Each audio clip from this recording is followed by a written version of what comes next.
الرحمن الرحيم مالك يوم الدين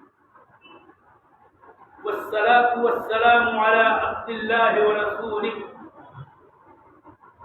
محمد وعلى آله وصحابه وأزواجه وذرياته ومن تبعهم بإحسان إلى يوم الدين. أشهد أن لا إله إلا الله وحده لا شريك له وأشهد أن محمدا عبده ورسوله أرسله بالحق بشيرا ونذيرا. أما بعد فإن الله تعالى يقول في كتابه: وَلَقَدْ ذَرَأْنَا لِجَهَنَّمَ كَثِيرًا مِنَ الْجِنِّ وَالْإِنسِ لَهُمْ قُلُوبٌ لَا يَفْقَهُونَ بِهَا وَلَهُمْ أَعْيُنٌ لَا يُبْصِرُونَ بِهَا وَلَهُمْ آذَانٌ لَا يَسْمَعُونَ بِهَا أُولَئِكَ كَالْأَنْعَامِ بَلْ هُمْ أَضَلُّ وَأُولَئِكَ هُمُ الْغَافِلُونَ. وقال الله تعالى: أم تحسبوا أن أكثرهم يسمعون أو يعقلون إن هم إلا كالأنعام بل هم أضل سبيلا. وقال جل وعلا: والذين كفروا يتمتعون ويأكلون كما تأكل الأنعام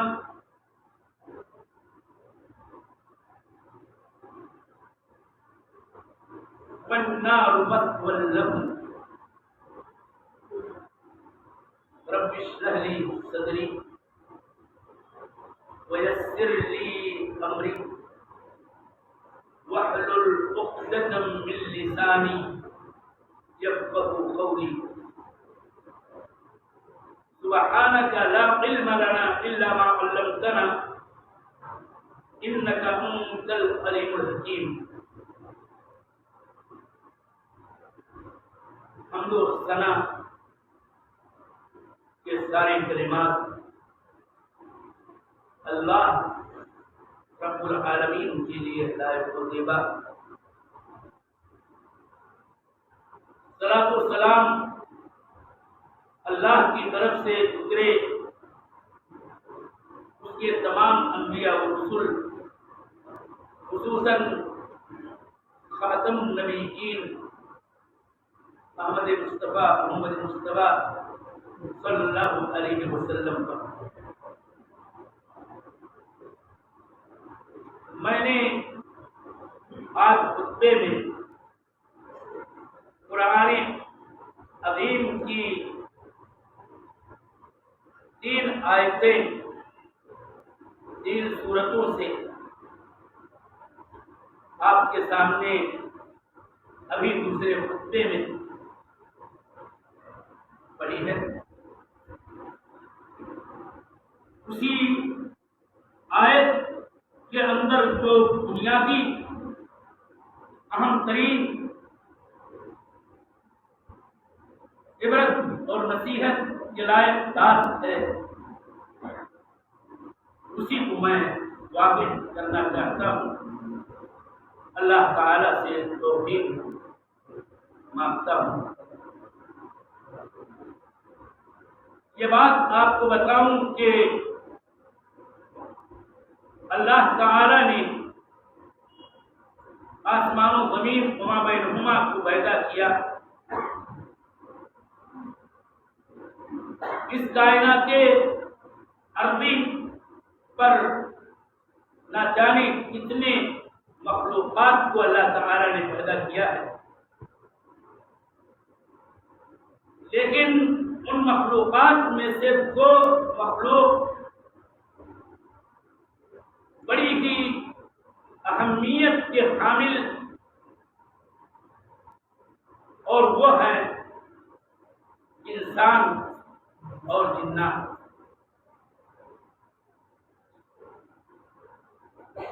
کہ دونوں ہی کو اللہ تعالی نے اپنی عبادت کے لیے پیدا کیا ہے، اور یہ بہت ہی بنیادی مسئلہ ہے ہم انسانوں کے لیے کہ ہم اپنی تخلیق کا مقصد جانیں۔ ظاہر سی بات ہے کہ موضوع حیات کا یہ سلسلہ ہم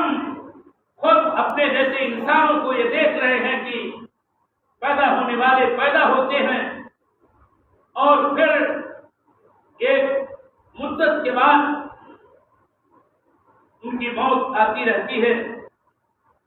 اور یہ سلسلہ چلتا رہتا ہے۔ پھر یہی وہ سوال ہے اہم ترین ہم انسانوں کے لیے، اور ہم انسانوں کا معاملہ یہ ہے کہ اللہ تعالی نے بڑی تکریم کی ہے ہماری، ہمیں بہت ساری نعمتیں دی ہیں، خشکی اور تری میں چلنے اور سفر کرنے کے لیے نہ جانے کتنی سواریاں عطا کی ہیں۔ اللہ تعالی نے ہم کو پاکیزہ روزی عطا کیا ہے، اور ہم انسانوں کی اہم ترین بات یہ بھی ہے کہ اللہ تعالی کی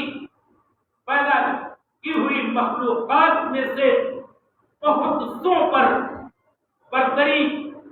عطا کی ہے۔ اسی بات کو تو اللہ جل وعلا نے سورہ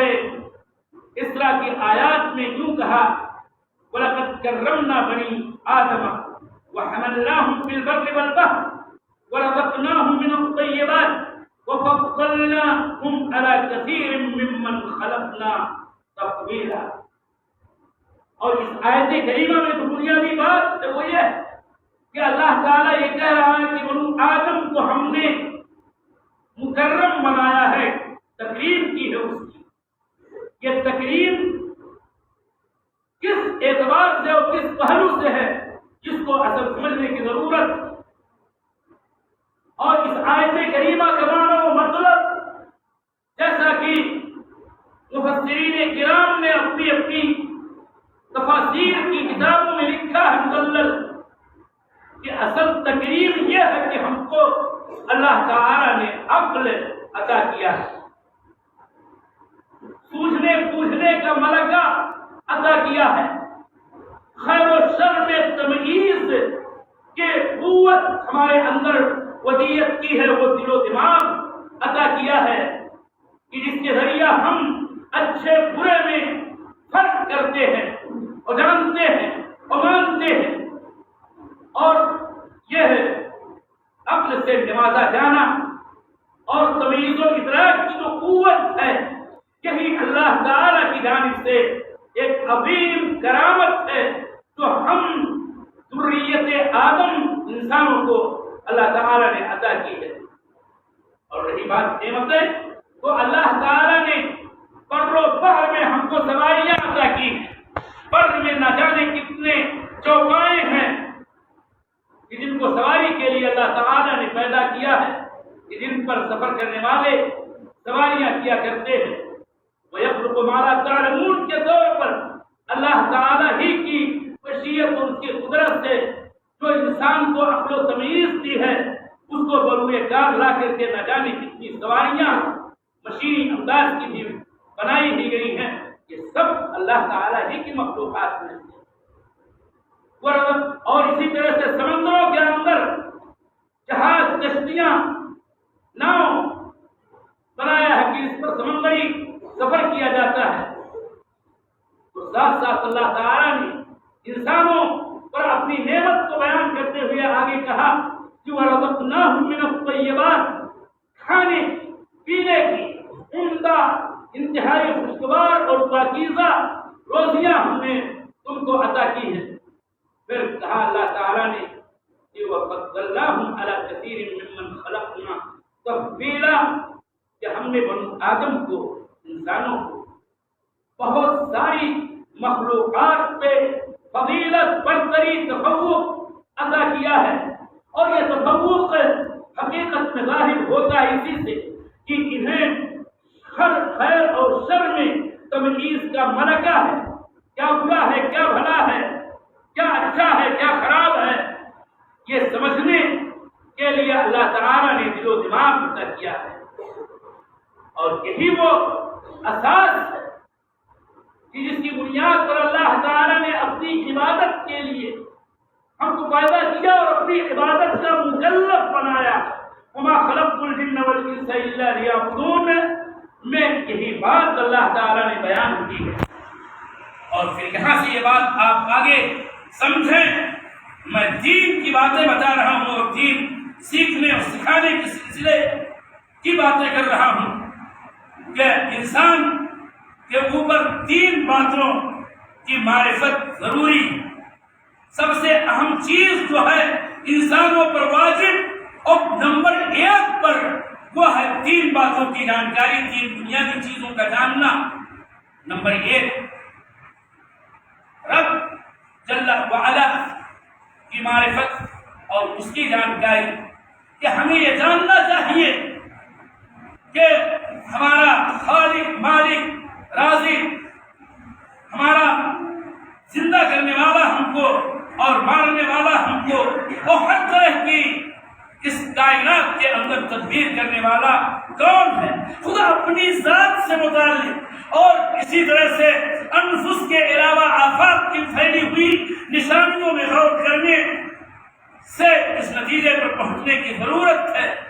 کہ کیا یہ کائنات از خود بخود وجود میں آیا، یا یہ کہ اس کا کوئی خالق ہے مالک ہے، اور وہ اللہ رب العزت ہے۔ آدمی اگر اپنے سلیم کو بروئے کار لائے تو وہ اس نتیجے پر یقیناً پہنچے گا کہ ہم از خود ایسے ہی کیف متفق نہیں پیدا ہوئے ہیں، بلکہ ہمارا خالق ہے جو ساری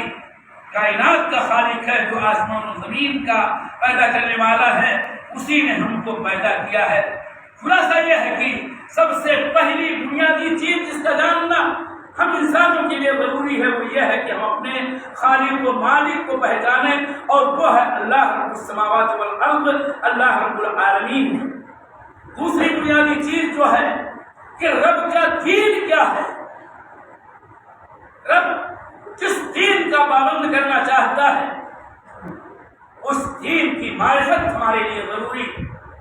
اور وہ ہے دین اسلام، جو اللہ تعالیٰ کے نزدیک مقبول دین ہے، جو اس دین کے علاوہ کا متلاشی اگر وہ کسی اور دین کی تلاش میں رہتا ہے تو اس کا دین اور اس کا دینی عمل مردود اور حقارت ہوگا، اور وہ آخرت میں کھاتا پانے والوں میں سے ہوگا۔ تیسری بنیادی چیز جو ہے جاننے کی کسی بھی انسان کے لیے وہ یہ کہ رب کے رسول کی معرفت ضروری ہے، اس لیے کہ اللہ تعالیٰ نے کہ اس کی قدرت کے ساتھ ساتھ اس کی نعمت ہے، اس کا فضل ہے، اور اس کی عظیم رحمت ہے، اور اس کا احسان اور کرم ہے کہ اس نے نبیوں کے ذریعہ رسولوں کے ذریعہ یہ زندگی جو مستعار ہمیں ملتی ہے چند گھڑیوں کی چند سالوں کی، اس کو کیسے گزارنی ہے، ہمیں کس طرح سے ہم کو چلنا ہے، کیسے پھرنا ہے، کیسے اٹھنا ہے، کیسے بیٹھنا ہے، کیا اخلاق اختیار کرنا ہے، ساری باتیں وہ زندگی گزارنے کا طریق، اور وہی تو دین ہے۔ اس دین کی معلومات اور اس سلسلے کی ساری رہنمائی اللہ تعالیٰ نے اپنے نبیوں اور رسولوں کے ذریعہ اور اپنے نبیوں اور رسولوں پر کتاب نازل کر کے دی ہے، اس لیے رسول کی معرفت یہ اہم ترین بنیادی مسئلہ ہے۔ اور پھر یہ بات آپ غور سے سنیں کہ اللہ جل وعلا کی معرفت حاصل ہو رہی ہے، اگر رب خالق ارض و سماوات کی معرفت ہم کو مل رہی ہے تو اس کا لازمی تقاضا یہ ہے اور اس کا یہ لازمہ ہے کہ ہم عبادت اسی کی کریں کہ اس نے اپنی عبادت ہی کے لیے ہم کو پیدا کیا ہے، اور اس کی عبادت میں کسی کو شریک نہ ٹھہرائیں۔ اور دین اسلام کی معرفت اس کا لازمی نتیجہ یہ ہے،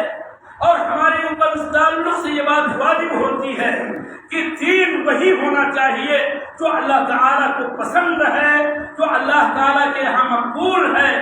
جو اللہ تعالیٰ نے تمام انسانوں کے لیے دین بنایا ہے، اسی دین کے مطابق ہماری زندگی گزرنی چاہیے کہ دین کے جس قدر بھی احکام ہیں اور دینی جو اللہ جل وعلا کے اوامر ہیں، نواہی ہیں، ان تمام پر عمل کرنے کی کوشش کریں۔ یہ دین کی معرفت کا لازمی تقاضا ہے۔ جو چیز ہم پر واجب ہے اور کرنے کے لیے ہے اس کو ہم کریں، اور جو چیزیں ہمارے لیے حرام ہیں، ممنوع ہیں، اس سے ہم باز رہیں، اس سے اجتناب کریں، اس سے پرہیز کریں۔ یہ دین کی معرفت کا لازمہ ہے۔ اور رسول پاک صلی اللہ علیہ وسلم کی معرفت کا تقاضا یہ ہے کہ اللہ جل وعلا کی عبادت کا جو طریق ہے، اللہ تعالیٰ کے دین پر عمل کرنے کا جو طریقہ ہے، وہ ہم کو رسول صلی اللہ علیہ وسلم کے ذریعہ ملے گا۔ اس لیے رسول صلی اللہ علیہ وسلم کی اطاعت اور آپ کے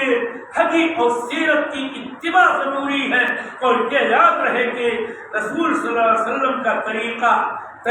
زندگی، طریقہ دین، یہ سب سے بہترین طریقہ ہے۔ اگر اسی طور پر ایک انسان اپنی زندگی گزارتا ہے، پہلی بات یہ یاد رکھتے ہوئے کہ ہم انسان ہیں، وہ اللہ تعالیٰ کی ایک مکرم مخلوق ہے کہ جس کو اللہ تعالیٰ نے عقل و تمیز سے نوازا ہے، اور یہ بات جاننے کے ساتھ ساتھ کہ اللہ تعالیٰ نے ہم کو پیدا کیا اپنی عبادت کے لیے، اللہ تعالیٰ کے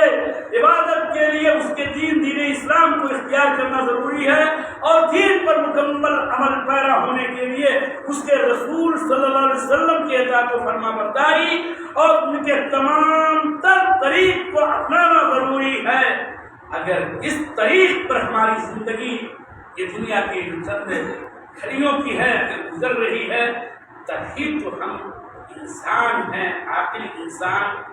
ایسے انسان کی جو اپنے سلیم سے برابر ہیں اور صحیح معنوں میں ان کو انسان کہا جائے گا۔ لیکن اگر معاملہ ایسا ہے کہ یہ ساری باتیں ہم نظر انداز کر رہے ہیں، اور یہ بات یاد رہے کہ دنیا آزمائش کی ہے، اور اسی لیے اللہ تعالیٰ نے ہم کو اختیار دے رکھا ہے کہ ہم چاہیں تو خیر اپنائیں اور خیر کی راہوں پہ چلیں، اور اگر ہم چاہیں تو اپنے اللہ تعالیٰ ہی کی طرف سے عطا کیے ہوئے محدود ارادے اور اختیار کی بنیاد پر شر کو اپنائیں اور شر کی راہوں پر چلنا شروع کر دیں۔ یاد رہے کہ اگر ایسا ہے معاملہ کہ انسان اللہ تعالیٰ کی عبادت تو اس کی تخلیق کا مقصد ہے بھول گیا، اگر انسان دین کی معرفت ہی حاصل نہیں کر سکا، اگر وہ اللہ تعالیٰ کی معرفت کے ساتھ رسول کی معرفت حاصل نہیں کر سکا، تو قرآن کی تعبیر میں اللہ تعالیٰ کے کلام کی روشنی میں انسان نہیں، وہ انسان ہی نہیں ہے، انسان کہلانے کا بجا طور پر مستحق نہیں ہے۔ بنو آدم میں کا ایک فرد ہونے کے باوجود وہ صحیح معنوں میں انسان بننے کے لائق، کہلانے کے لائق نہیں ہے۔ یہ بات اللہ تعالیٰ نے اپنی کتاب میں کہی۔ میں ان آیتوں کا ترجمہ کر رہا ہوں جو میں نے ابھی پڑھی تھی۔ اللہ تعالیٰ نے سورہ اعراف میں کہا وَلَقَدْ ذَرَأْنَا لِجَهَنَّمَ كَثِيرًا مِنَ الْجِنِّ وَالْإِنسِ، ہم نے جہنم کی انسانوں میں سے اور جناتوں میں سے بہت بڑی تعداد کو وجود بخشا ہے، پیدا کیا ہے، منتشر کیا ہے، پھیلایا ہے۔ لَهُمْ قُلُوبٌ لَا يَفْقَهُونَ بِهَا، یہ جہنمی انس و جن وہ ہیں کہ جن کے پاس دل ہے مگر سوچتے نہیں، سمجھتے نہیں، پوچھتے نہیں، کوئی ان کے پاس گہری بصیرت نہیں۔ لہم قلوب لا یفقہون بہا، ان کے پاس دل تو ہے مگر وہ اس سے کوئی بھی چیز سمجھتے پوچھتے نہیں، خیر و شر کی تمیز تک نہیں رکھتے، ایمان و کفر میں تمیز نہیں رکھتے، توحید و شرک کی تمیز نہیں رکھتے، بر و احسان اور اسم و معصیت یعنی خیر اور صالح اعمال اور گناہ کے اندر فرق نہیں کر پاتے ہیں. وَلَهُمْ أَعْيُنٌ لَا يُبْصِرُونَ بِهَا، ان کے پاس آنکھیں تو ہیں لیکن اس سے وہ دیکھتے نہیں کہ اللہ تعالی اور اس کی قدرت کی نشانیوں کو جو انفس و آفاق پہ پھیلے ہوئے ہیں اس پر غور کریں اور ان پر یہ واضح ہو جائے کہ اللہ ہی حق ہے اور اسی کی عبادت ہونی چاہیے، اسی کی اطاعت ہونی چاہیے، اسی کے دین پر عمل پیرا ہو کر کے زندگی گزارنی چاہیے اور اسی کے بھیجے ہوئے رسولوں اور اسی کی نازل کردہ کتابوں کی روشنی میں یہ حیات مستعار گزارنی چاہیے. بالکل سب کچھ ہے، انہیں نظر نہیں آتا، وہ تو اندھا بن کے زندگی گزارنا چاہتے ہیں. وَلَهُمْ آذَانٌ لَا يَسْمَعُونَ بِهَا، یہ جہنم میں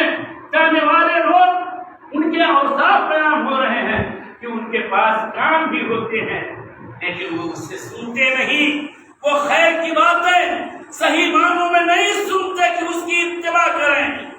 وہ شر کی چیزیں البتہ سنتے ہیں، وہ معصیت کی باتیں سنتے ہیں اور اس کی طرف وقت بھاگتے ہیں. لیکن حق بات، صحیح بات، درست بات، بھلی بات، کتاب و سنت کی بات، دین کی بات، شریعت کی بات وہ نہیں سنتے ہیں. اولئک کالانعام، یہ دیکھیے اللہ جل وعلا کی تعبیر. اگر انسانوں میں سے کوئی دوسرے ہم میں سے کوئی بھی کسی کو اگر جانور کہے تو ایک بہت بڑا یہ جرم تصور ہوتا ہے اور گالی سمجھی جاتی ہے کہ ہم کو جانور کہہ دیا. لیکن اللہ تعالیٰ ایسے ہی لوگوں کو کہہ رہا ہے کہ اولئک کالانعام بل هم اضل، یہ لوگ تو چوپایوں کی طرح سے ہیں، چوپایوں کی طرح سے ہیں. بل هم اضل، معاملہ یہی نہیں اللہ تعالیٰ نے کہہ کے روک دیا کہ یہ چوپائے کی طرح سے ہے، بلکہ کہا بل هم اضل، بلکہ یہ چوپایوں سے بھی آپ گمراہ یعنی گئے گزرے ہیں. کہ چوپائے جن مقاصد کے لیے پیدا کیے گئے ہیں وہ عقل سے عاری مخلوق ہے، وہ غیر العقول مخلوقات میں سے ہے، وہ اللہ جل وعلا کے اوامر و نواہی کے مکلف نہیں، وہ اللہ تعالیٰ کی عبادت کے مکلف نہیں. وہ جس طرح سے پیدا کیے گئے ہیں اپنا وظیفہ حیات وہ پورا کر رہے ہیں کہ خیر و شر کی تمیز کا ان کے اندر ملکہ ہی نہیں پیدا کیا گیا ہے اللہ تعالیٰ کی طرف سے. اللہ تعالیٰ نے بنو آدم کی طرح سے ان کی تکریم نہیں کی ہے، ان کے اندر عقل و تمیز کا ملکہ نہیں پیدا کیا ہے. تو یہ جانوروں کی طرح سے ہے، بلکہ جانوروں سے بھی بدتر اور ان سے گئے گزرے. ایسے ہی لوگ ہیں جو غفلت کرنے والے ہیں، غفلت میں پڑے ہوئے ہیں کہ اپنے مقصد حیات کو بھولے ہوئے ہیں، اپنی زندگی کے مقصد سے بالکل ناآشنا بن کے اس دنیا میں زندگی گزار رہے ہیں. بلکہ جانوروں کی طرح صرف یہ سمجھ رکھا ہے جیسے وہ کھاتے پیتے ہیں اور چرتے ہیں اور پھر ایک وقت آتا ہے وہ بھی مر جاتے ہیں. کھانے پینے کے علاوہ اور ان کی ان کا کوئی ہم لوگوں میں کوئی ارادہ نہیں، کوئی مقصد نہیں، کوئی فکر نہیں. تو بالکل ایسے ہی وہ لوگ جو دین سے اور دین کے احکام سے ناآشنا ہیں، جو اللہ تعالیٰ کی عبادت سے غافل ہیں، منہ موڑے ہوئے ہیں، اعراض کیے ہوئے ہیں، ان کی حیثیت انہیں جانوروں کی طرح ہے، لیکن جانوروں سے بدتر. یہی بات سورہ فرقان میں کیوں اللہ تعالیٰ نے کہا، میں آیت کا صرف ترجمہ کر رہا ہوں کہ ہم تحسب ان اکثرهم یسمعون او یعقلون. اے میرے پیغمبر، کیا تم سمجھتے ہو کہ ان میں سے اکثر ان مشرکین و کفار میں سے اکثر سنتے ہیں یا سمجھتے ہیں؟ یہ استفہام جاری یعنی نہیں سنتے اور نہیں سمجھتے ہیں، نہ حق بات سنتے ہیں نہ خیر کی سنتے ہیں اور نہ ہی خیر کی بات کو سمجھتے ہیں، پوچھتے ہیں. ان کے پاس عقل و تمیز کھو چکی ہے، مست ہو چکی ہے، ان کی سوچنے کی قوت عقل. انہم کالانعام بل هم اضل سبیلا، یہ تو چوپایوں کی طرح سے ہیں کہ اللہ جل وعلا انسانوں ہی کی تشبیہ دے رہا ہے، انسانوں کو مشابہ قرار دے رہا ہے اس سے جانوروں سے، انہم کالانعام انہم الا کالانعام بل هم اضل سبیلا، یہ لوگ صرف جانور ہی کی طرح سے ہیں بلکہ جانور سے بھی زیادہ، جانور سے بھی زیادہ گمراہ راہ کے اعتبار سے ہیں۔ ان راہ تو ان کی یہ تھی کہ اللہ کی عبادت کرتے، راہ تو ان کی یہ تھی کہ دین پر عمل پیرا ہوتے، راہ تو ان کی یہ تھی کہ رسول صلی اللہ علیہ وسلم کی اتباع کرتے، لیکن یہ سب باتوں سے ہٹے ہوئے ہیں اور اس سے غافل ہیں، اس لیے یہ جانور ہی نہیں بلکہ جانوروں سے بھی زیادہ گمراہ تر ہیں۔ اسی بات کو اللہ جل وعلا نے سورہ محمد کی اس آیت کریمہ میں واضح کیا کہ والذین کفروا، وہ لوگ تو اللہ تعالی کا انکار کرتے ہیں، جن لوگوں نے کفر کا راستہ اختیار کیا، کہ نہ اللہ پر ایمان نہ انہیں آخرت پر ایمان، یتمتعون، وہ اس دنیا کے اندر فائدہ اٹھاتے ہیں، اللہ تعالیٰ کی نہ جانے کتنی روزیاں ہیں وہ کھاتے ہیں، اور آرام و آشائش کی جو بھی چیزیں ہیں سب سے وہ لطف اندوز ہوتے ہیں، وَيَأْكُلُونَ كَمَا تَأْكُلُ الْأَنْعَامُ، ایسے لوگ کھاتے ہیں ایسے ہی جیسے چوپائے، جیسے عام جانور بھیڑ بکری کتا اور نام لیتے جائیے تمام جانوروں کا، جیسے وہ کھاتے ہیں بس سوچتے ہیں کہ انہیں کا یہی بس لے دے کر کے ایک ہی دنیا میں مقصد ہے اور یہی ان کی فکر ہے کہ کچھ کھانے کو مل جائے، جہاں دیکھا وہی منہ مار لیا، تو بالکل ایسے ہی حال کفار کا ہے کہ وہ فائدہ اٹھاتے ہیں وقتی اور کھاتے ہیں ایسے جیسے جانور کھاتا ہے۔ وَالنَّارُ مَثْوًى لَهُمْ، ایک بات اور آخری جملہ کہتے ہوئے اپنی بات ختم کر رہا ہوں۔ میرے دینی بھائیوں، اسلام میں ایک عظیم اہم ترین اصول کہ مومن ہو یا کافر ہو ان کے اوصاف اللہ تعالیٰ ہے۔ معاملہ یہ ہے کہ معاملہ دعوے کا نہیں ہے کہ ہم کیا ہیں، ہم جنتی ہیں یا جہنمی ہیں، یہ بات دعوے کی نہیں ہے، بات تو ان اوصاف پر عمل پیدا ہونے کی ہے اور وہ اوصاف اپنے اندر پیدا کرنے کی ہے جو اہل جنت کے اوصاف ہیں، اور اگر وہ ہیں الحمدللہ، اور اگر وہ اوصاف جو اہل نار کے ہیں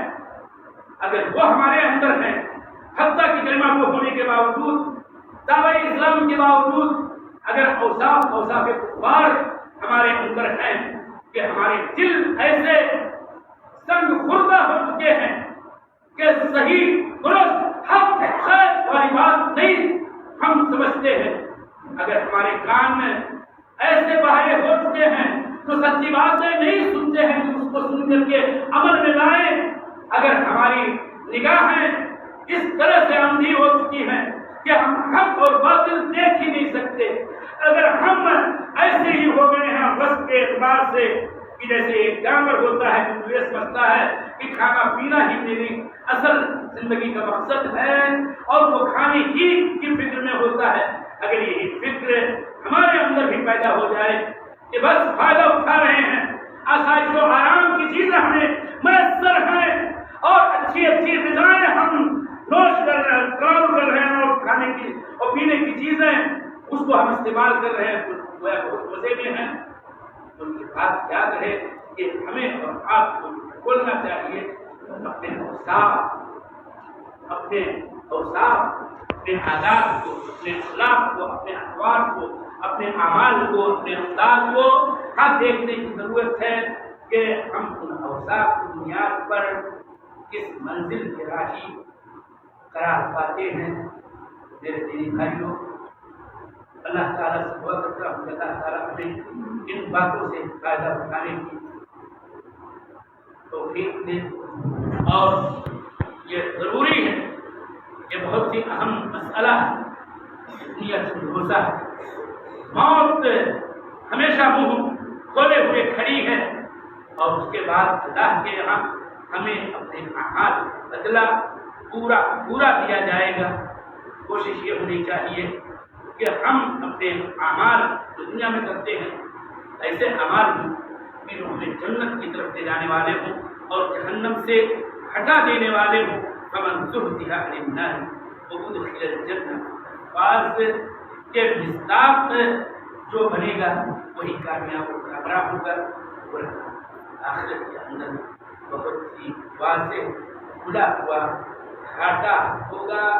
وہ ہم ان کثیروں من الجن والانس، ان اکثر لوگوں میں سے نہ ہوں جن کو اللہ تعالیٰ نے جہنم کے لیے بھی پیدا کیا ہے، جو ایسے ہوتے ہیں بالکل انسان بننے کی ضرورت ہے، اور انسان کامل، انسان عاقل، انسان مومن، انسان مسلم بننے کی ضرورت ہے۔ اللہ تعالیٰ ہم سب کو ایمان کی اور عمل کی توفیق دے۔ اللہ